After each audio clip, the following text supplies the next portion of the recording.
Yes. Alors, dans cette vidéo, on va voir ensemble une étape très importante pour moi, qui est celle de l'alignement.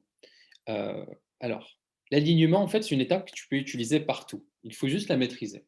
Vraiment, la maîtriser et ensuite tu vas pouvoir l'utiliser un peu partout et tu pourras surtout l'utiliser lorsque tu as un prospect en face de toi qui ressent un coup de stress. Tu viens d'annoncer le prix, le prospect, il ressent un coup de stress, un coup de panique, peut-être de la peur de il n'a pas l'habitude d'entendre, il n'a pas l'habitude justement de payer des programmes à 5 000 €. C'est la première fois pour lui. Du coup, il se pose des questions. Est-ce que ça vaut le coup réellement? Hem Et en fait, il peut ressentir un coup de stress, se mettre dans une situation inconfortable. S'il se met dans cette situation inconfortable, il peut te balancer: «Je vais y réfléchir, je reviens vers toi». En fait, le but, c'est de le soulager à ce moment-là et lui montrer que tu es de son côté, que tu es, en mode collaboratif et que tu vas l'aider à prendre une décision vraiment pour lui. OK?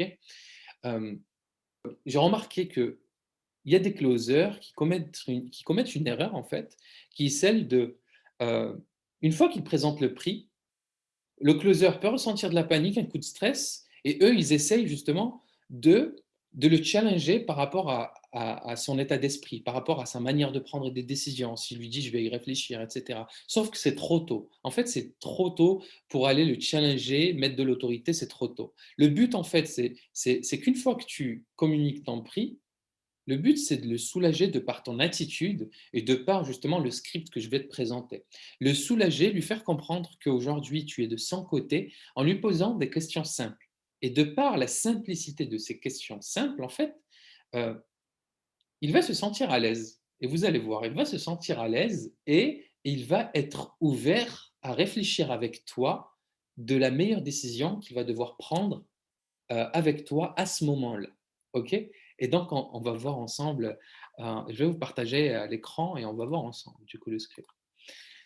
Alors, cette étape, elle s'appelle l'alignement et très clairement, en fait, elle va vous permettre de renforcer et sereinement, vraiment sereinement, parce qu'il y a 3 niveaux. Vous allez voir, on va renforcer aussi l'autorité et la posture en fonction des niveaux. Mais le but, c'est de renforcer les cas de confiance, la confiance carrée. Donc, la confiance vis-à-vis du closer en toi, tu vas la renforcer de par ta posture, et je vais revenir là-dessus. La confiance envers la solution, le véhicule, l'offre, OK? La confiance envers le formateur, envers l'expert, OK, on la renforce aussi vis-à-vis de l'offre et la confiance en lui. Donc c'est un carré, hein. Si tu ne renforces pas les 4 coins, les 4 confiances, c'est difficile de closer en soi et donc l'alignement, il va te permettre de renforcer, heu, angle par angle, petit à petit et sereinement, en commençant par celui qui est le plus important et celui qui va mettre le prospect dans une situation confortable pour échanger avec toi et ne pas le faire ressentir encore plus ce stress qu'il ressent vis-à-vis du programme et du prix que tu viens d'annoncer. Alors, ça donne ça. Euh, avant que je commence le script, voilà, je voulais insister aussi sur le fait qu'il y a 3 niveaux. Il y a 3 niveaux d'alignement. Euh, le premier peut te suffire, hein. Le premier peut te suffire pour faire passer ton prospect à l'action. Si tu vois qu'il est toujours douteux, tu peux encore justement le soulager et renforcer cette certitude avec le deuxième niveau d'alignement. Si tu vois qu'il est encore justement en pleine réflexion, qu'il n'est pas encore qu'il n'est pas convaincu tout simplement, tu passes au troisième niveau d'alignement dans lequel on va mettre un peu plus d'autorité.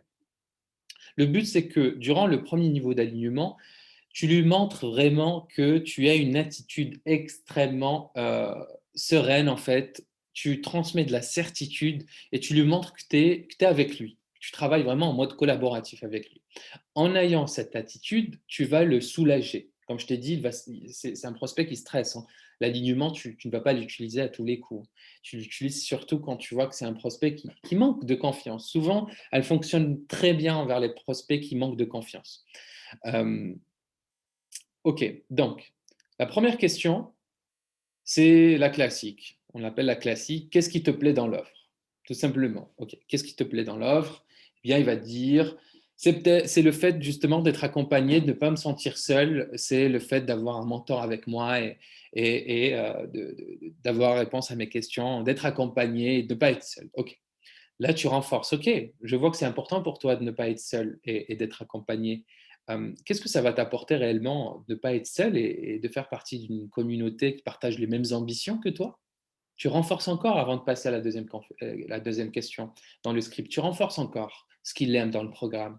Une fois que tu as bien renforcé, tu passes à l'autre question. As-tu d'autres questions vis-à-vis de l'offre? Ok, donc tu relèves les zones sombres en soi, les points qui sont à éclaircir avec lui, si besoin. Ensuite, une fois que tu as fait ce travail, tu lui dis, eh bien maintenant, par curiosité, là, comment tu te sens vis-à-vis de ce processus?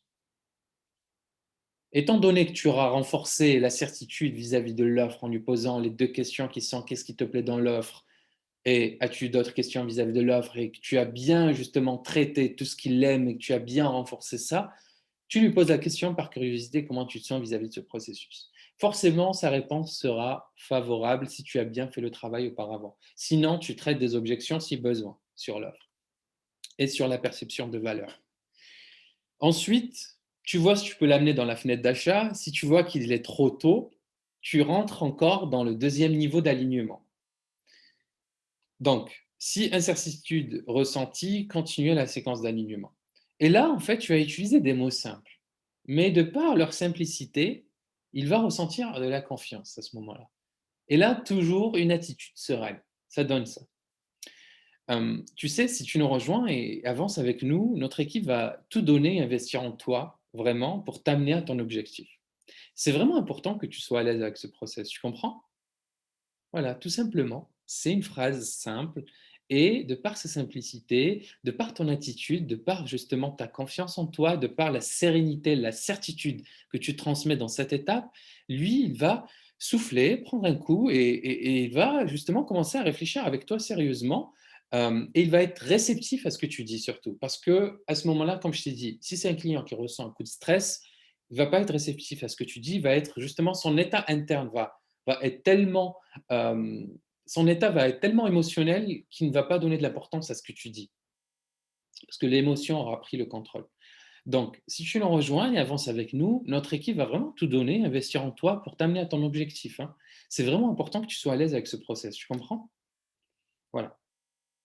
Donc là, clairement, OK, ouais, je comprends, c'est good, OK, nickel. Ensuite, tu enchaînes avec la deuxième question du deuxième niveau d'alignement. Pour être clair, toi, aujourd'hui, comment te sens-tu vis-à-vis de ce programme sur une échelle de 1 à 10? Donc là, on va mesurer la certitude qu'il a envers le programme. On va la mesurer sur une échelle de 1 à 10. Et là, j'insiste là-dessus. En fait, l'erreur du closer, c'est de poser cette question euh, trop rapidement. On va la poser dans le premier niveau d'alignement. On va essayer de comprendre aujourd'hui, on va essayer de mesurer ces certitudes alors qu'il est trop tôt. Il faut vraiment la laisser minimum au deuxième niveau d'alignement, voire le troisième, mais on la laisse vraiment, on pose plusieurs questions avant de la poser celle-ci. En fait, en closing, ce qu'il faut comprendre, c'est que parfois tu as des questions à poser, mais tu dois les préparer, euh, tu dois poser quatre, cinq questions en amont avant d'arriver à cette question-là. En fait, c'est souvent une boucle.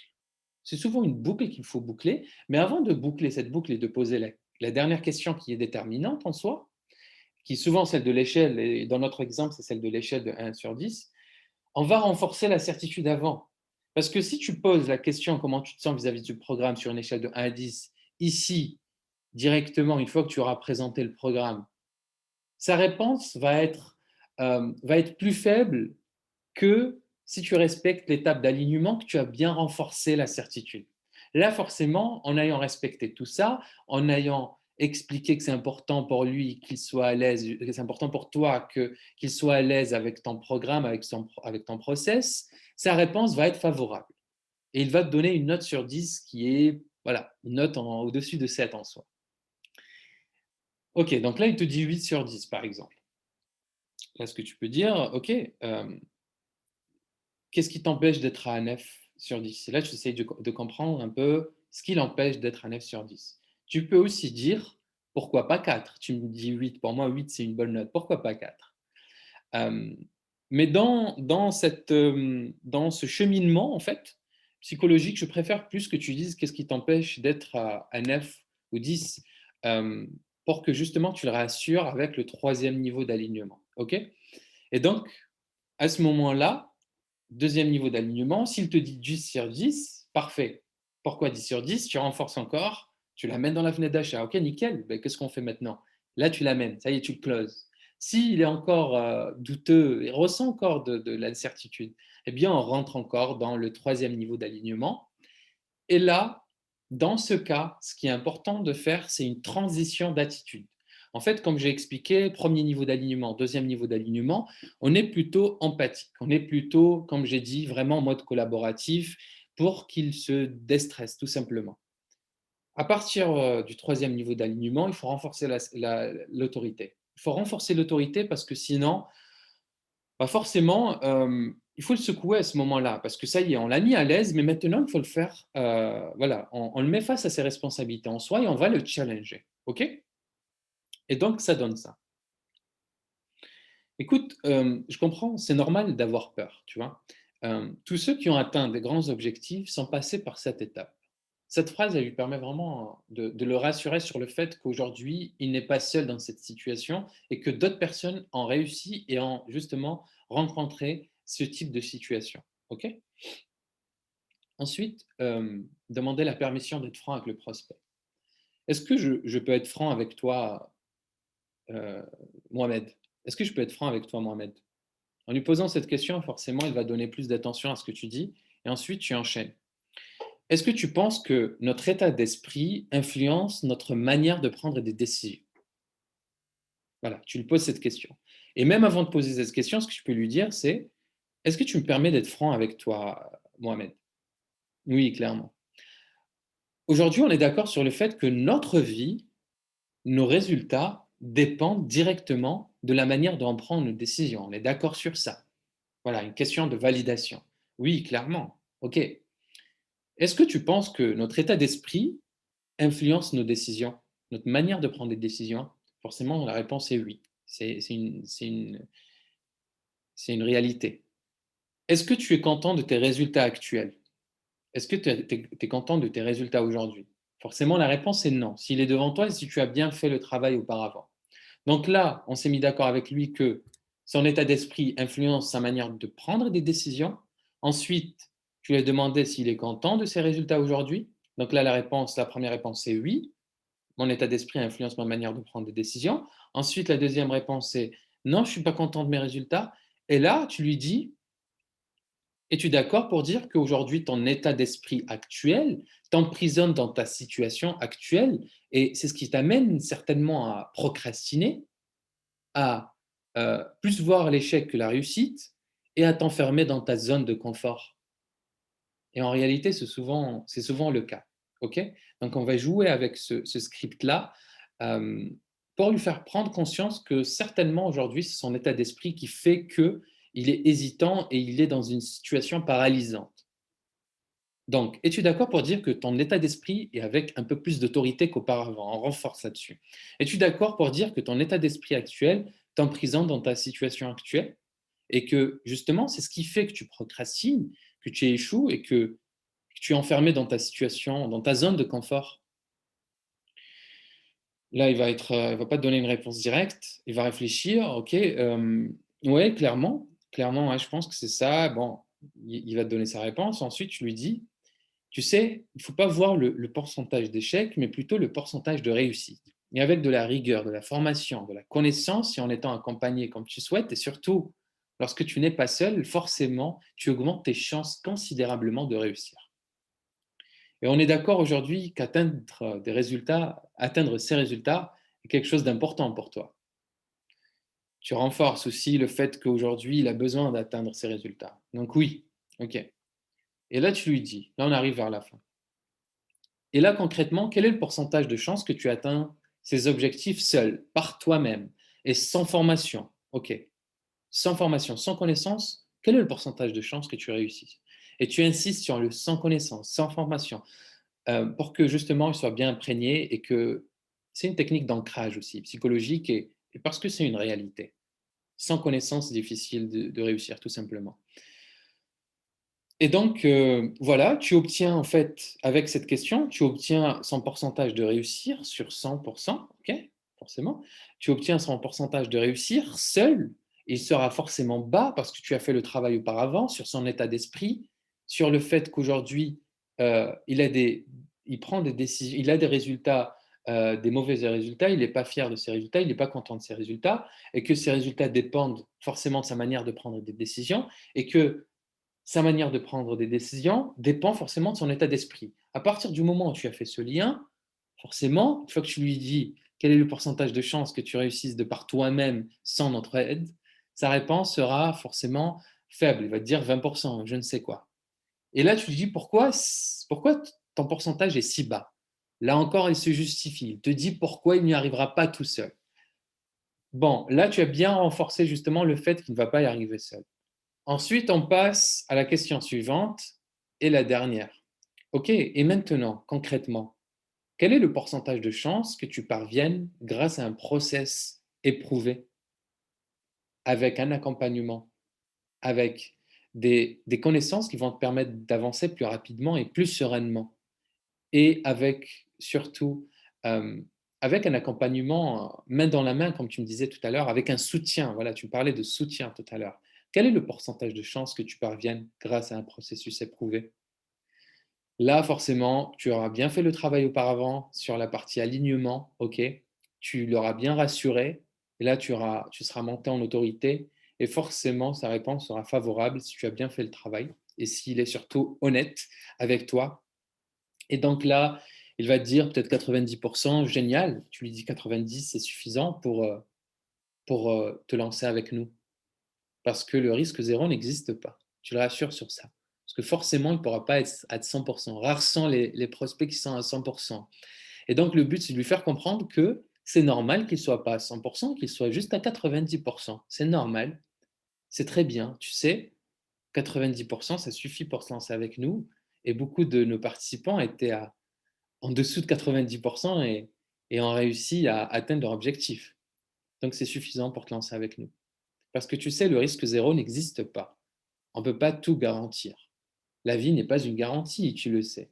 En revanche, vraiment, aujourd'hui, si tu suis nos méthodes, que tu mets en place, que tu t'impliques et que tu écoutes ton cœur, tu peux finir sur ce mot. Il va faire sens pour lui. Et que tu écoutes ton cœur, tu réussiras. Et qu'est-ce qu'on fait maintenant? Voilà, je vous partage ça. J'espère vraiment que vous avez compris l'importance un petit peu de passer par la partie, par ce script, par l'alignement, où tu trouveras 3 niveaux vraiment. Peut-être que le premier te suffit par des simples questions à amener ton prospect dans la fenêtre d'achat. Peut-être qu'il est encore douteux, tu as besoin de le rassurer par cette phrase que je trouve géniale. Tu lui donnes de l'importance et tu vois, ça le met à l'aise, ça le met à l'aise. Et il doit être à l'aise à ce moment-là, avant de le challenger. Et parce que ce qui est important aussi à noter, c'est qu'il ne faut pas sauter ces 2 étapes à arriver là. J'ai vu des closers qui partent ici, là, qui arrivent directement au 3e niveau d'alignement et qui essayent de travailler sur l'état d'esprit. C'est trop tôt. C'est trop tôt. C'est trop tôt, tu risques de toucher son ego parce que tu n'as pas assez renforcé ton mode collaboratif. Ta posture collaborative, tu ne l'as pas assez renforcée pour aller travailler sur son état d'esprit. Tu risques d'activer sa réactance psychologique. Sa réactance psychologique, c'est ce sentiment euh, de malaise en fait qu'on ressent lorsque notre autorité, et notre ego sont touchés. Tu vois, c'est lorsque tu dis à ton prospect, tu dois le faire, tu dois faire ceci, tu dois faire cela. Non, tu n'as pas à donner de leçons. Ok. Avant d'arriver là et de renforcer son autorité, on passe par là. On passe par le premier niveau et le deuxième niveau.